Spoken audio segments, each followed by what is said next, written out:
Episode की शुरुआत में हमें गैल्वन प्लेनेट पर हाइब्रिड शिप को दिखाया जाता है। गैल्वन प्लेनेट और एजमत भी ये नजारा देख रहे होते, तभी वहाँ पर पैराडॉक्स आता है। पैराडॉक्स बोलते तुम्हें मेरे साथ चलना होगा गैल्वन। एजमत बोलते अब बहुत देर हो चुकी है। तुम गैल्वन जब उन्हें नहीं रोक पाए तो कोई भी नहीं रोक पाएगा। ओमनिट्रिक्स रोक सकता है जिसे तुमने ही बनाया है। एजमत बोलते वो मैंने जंग के लिए नहीं बनाया था और इस सिचुएशन में तो मैं अपने वतन को छोड़कर बिल्कुल नहीं जाऊंगा। जिस पर पैराडॉक्स बोलते हैं और तुम्हें छोड़कर मैं नहीं जाऊंगा, जिस पर एजमत मान जाते हैं। एजमत और पैराडॉक्स सीधा बेन के पास पहुंचकर बेन से बोलते हैं बेन अपनी टीम को इकट्ठा करो। टीम के इकट्ठा होते ही एजमत बोलते कि लड़ाई की शुरुआत हो चुकी है। उन्होंने मेरे प्लान को तबाह कर दिया जिसकी टेक्नोलॉजी उनसे कहीं आगे थी। पैराडॉक्स बोलते वो हाइपर स्पीड जंप गेट के थ्रू कई हजारों और शिप्स भेजेंगे। जिस पर केविन बोलता हमने एक ही बड़ी मुश्किल से तबाह किया था। जिस पर एजमत बोलते जिसे तुमने तबाह किया था वो वॉरशिप नहीं बल्कि एक खोजी शिप था। बेन बोलता जब हमें लड़ाई में उतरनी ही है तो हमें प्लम्बर बच्चों को जिनके पास सुपर पावर है उन्हें भी बुला लेना चाहिए। जिस पर एजमत बोलते उन्हें नहीं लेकिन ग्वेन और केविन तुम जाओ। बेन मुझे तुमसे कुछ जरूरी बातें करनी है। ग्वेन और केविन सबसे पहले एलन को लेने जाते हैं और फिर कूपर को। ग्वेन कूपर से बोलते कि हम लोग जंग में जा रहे हैं, हमें तुम्हारी जरूरत है, अगर तुम चाहो तो आ सकते हो। कूपर बोलता तुम्हारे लिए तो जान भी हाजिर है ग्वेन। जिस पर केविन बोलता सच में जान दांव पे लगे बेटा। कूपर बोलता अगर ग्वेन जा रही है तो मैं भी जाऊंगा और लड़ने के लिए तैयार हो जाता है। फिर हमें एजमत को दिखाया जाता है। एजमत बोलते हैं बेन सोचा था कि जब तुम बड़े हो जाओगे तो मैं तुम्हें ओमनिट्रिक्स के बारे में बताऊंगा। जिस पर बेन बोलता मैं बड़ा हो चुका हूँ। एजमत बोलते अजी मेरा घंटा तू कहीं बड़ा नहीं हुआ, लेकिन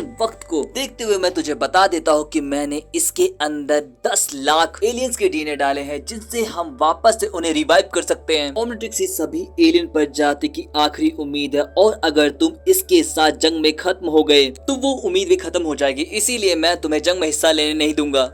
फिर हमें प्लम्बर्स हेडक्वार्टर में कूपर को दिखाया जाता है जो नल वॉइड से डार्क स्टार को बुलाता है। डार्क स्टार बोलता तुमने मुझे क्यों बुलाया। जिस पर ग्वेन बोलती कि दुनिया खतरे में है और लड़ाई में हमें तुम्हारी मदद की जरूरत है। जिस पर डार्क स्टार बोलता इससे मुझे क्या मिलेगा प्यारी ग्वेन बोलती मदद करो और आजाद हो जाओ। कूपर इसे फ्री करो। कूपर बोलता इसका तुम्हें प्यारे कहना मुझे बिल्कुल पसंद नहीं। यहाँ पर डार्क स्टार बोलता है मैं मदद करने के लिए तैयार हूँ। फिर हमें बेन को दिखाया जाता है। बेन बोलता अगर मुझे लड़ाई में जाने से रोका तो मैं आपसे भी लड़ूंगा। एजमत बोलते हैं मुझे पता था कि तुम यही कहोगे, इसीलिए तुम्हें ओमनिट्रिक्स की पूरी ताकत की जरूरत पड़ेगी। एजमत बोलते मुझे पता था कि तुम यही कहोगे और एजमत मास्टर कंट्रोल ऑन कर देते हैं। मास्टर कंट्रोल ऑन होते ही ओमनिट्रिक्स से आवाज आती है कि अब 10,904 एलियन बन सकते हैं। केविन आता है और बोलता कि टीम तैयार है। यहाँ पर बेन जूली से पूछता है कि तुम हमारी मदद कैसे करोगे। तभी वो शिप को बुलाती है। शिप तुरंत अपने आप को स्पेसशिप में ट्रांसफॉर्म कर लेता और सभी स्लो मोशन में लो सोलिडेट पहुंच जाते हैं, जहाँ पर बेन एक जबरदस्त भाषण देता और बोलता कल हम क्या थे उससे फर्क नहीं पड़ता, लेकिन आज हम एक टीम है, जीत हो या हार हम साथ में ही रहेंगे। और बेन लॉस्ट सॉलिडार्ट में एंटर करता है। उन्हें देखते ही कई सारे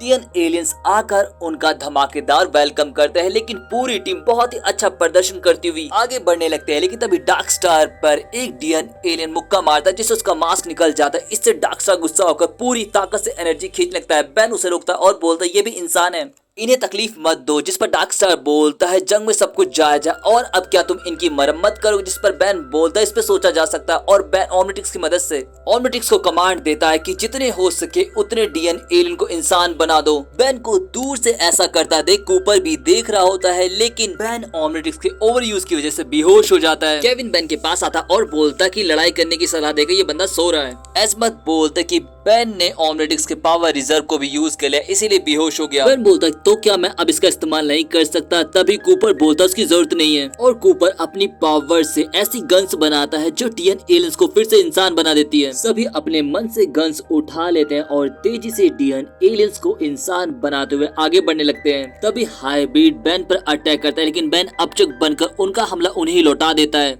जिससे हाइब्रिड गुस्सा होकर बोलता तुरंत जंप गेट ऑन करो। जंप गेट को एक्टिवेट होता देखकर बेन बोलता सभी एक साथ मिलकर हमला करो, पर उनकी कंबाइन अटैक से भी स्क्रैच नहीं आता तो बेन बेबिक में ट्रांसफॉर्म हो जाता है और गेट को उखाड़ने लगता है, लेकिन थोड़ा भी उखड़ पाता उससे पहले ही बेन को एक जबरदस्त शॉक लगता है और गेट ऑन हो जाता है, जिसमें से कई सारी वॉरशिप्स बाहर आने लगते हैं। लेकिन बेन बेहोश हो चुका होता है। बेन की जब आंखें खुलती हैं ग्वेन उसके सामने होते है। ग्वेन बोलती है अब सब कुछ खत्म हो चुका है। बेन जिस पर बोलता है कि कुछ भी खत्म नहीं हुआ, हम हाइब्रिड सुपीरियर्स के हेडक्वार्टर पे अटैक करेंगे और उन्हें ये हमला रोकने के लिए कहेंगे। एजमत बोलता है उनका हेडक्वार्टर सबसे सिक्योरिटी वाली जगह पे होगा। केविन बोलता और वहाँ तक मैं तुम्हें ले चलता हूँ। बेन और केविन ऑटो मोड में कार को स्टार्ट करके डीएन एलियंस की तरफ छोड़ देता है और वो तीनों डायरेक्ट हेडक्वार्टर में पहुंचता है और हाइब्रिड से बेन बोलता है कि ये हमला रोक दो, जिस पर हाइब्रिड बोलता है तेरे पापा का राज है, और एक ही पंच में बेन का सर उड़ा देता है। लेकिन यहाँ पर बेन वापस से रिवाइव होकर हाइब्रिड को कूटने लगता है। इसी बीच ग्वेन के माल केविन को एक हाइब्रिड ऑलमोस्ट मारने ही वाला होता तो ग्वेन अपना प्रचंड रूप लेकर असली रूप में आकर उसे एक जबरदस्त झटका देती है।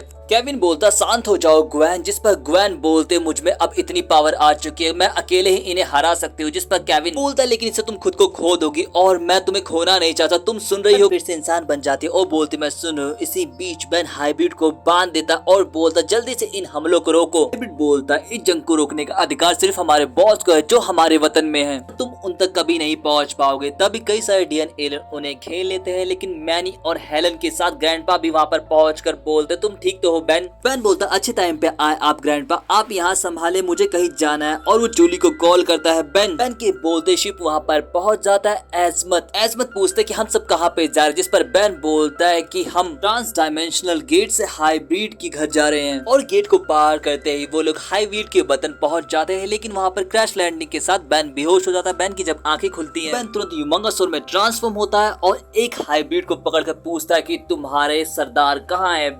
बेन बॉस के पास पहुंचते ही बोलता है कि तुम लोग हमें खत्म क्यों करना चाहते हो, जिस पर हाइब्रिड बॉस बोलता तुम जैसी तुच्ची नस्ल हमारे अस्तित्व के लिए ही बेकार है, तुम्हें तो होना ही नहीं चाहिए। जिस पर एजमत बोलते हैं इन लोगों ने अपनी झूठी आन बान शान में अपने ब्लड लाइन में ही शादी करना शुरू कर दिया, जिससे ये लोग अगली पीढ़ी को जन्म देने लायक नहीं बचे। बॉस बोलता तुमने सही कहा, लेकिन जब हम इस दुनिया में नहीं रह सकते तो हम पूरी दुनिया को ही तबाह कर देंगे। बेन बोलता हमें इनसे लड़ने की नहीं बल्कि इनकी मदद करने की जरूरत है, और वो ओमनिट्रिक्स को कमांड देता है कि इनके डीएनए को रिपेयर कर दो, और ओमनिट्रिक्स पल भर में ऐसा कर देता है। खुद को रिपेयर देखकर बॉस बोलता है अब हम भी तुच्ची नस्ल के बन चुके हैं, हमें जीने का कोई अधिकार नहीं। तभी वहाँ पर रायन आता है। रायन बोलता है ऐसा करने की कोई जरूरत नहीं है माय लॉर्ड, ये जिंदगी ने हमें दूसरा मौका दिया है, बेन ने मेरी भी पहले मदद की थी। जिस पर बॉस बोलता है तो हमारा मार्गदर्शन करो। रायन तुरंत ऑर्डर देता है कि सभी वापस आ जाओ अपने वॉरशिप्स को लेकर, क्योंकि ये युद्ध खत्म हो चुका है, और वो बेन को थैंक करता है। पृथ्वी पर आने पे ग्रैंडपा अपनी टीम के साथ निकल जाते हैं। केविन बोलता है मैं तो ऑटो शो में जाऊंगा। ग्वेन बोलते मैं भी चलूंगी, जिस पर केविन बोलता है तुम्हें तो ऑटो शो पसंद नहीं है, जिस पर ग्वेन बोलती है मुझे तुम पसंद हो। मुझे भी अपने प्लान को रिपेयर करने के लिए वापस जाना होगा, और ओमनिट्रिक्स को रीसेट कर देते हैं, जिससे ओमनिट्रिक्स में नए एरियाज अनलॉक हो जाते हैं और बेन के न्यू एरिया में ट्रांसफॉर्म होते ही ये एपिसोड यहीं पे खत्म हो जाता है। आपको ये एपिसोड कैसा लगा जरूर बताएं। पिछले एपिसोड के लिंक आपको डिस्क्रिप्शन में मिल जाएंगे, तो आप उन्हें भी जाकर देख सकते हैं। अगर वीडियो आपको थोड़ी सी भी पसंद आई हो तो चैनल को सब्सक्राइब और वीडियो को लाइक कर दे। सो मिलते हैं नेक्स्ट वीडियो में। Thanks for watching and sayonara.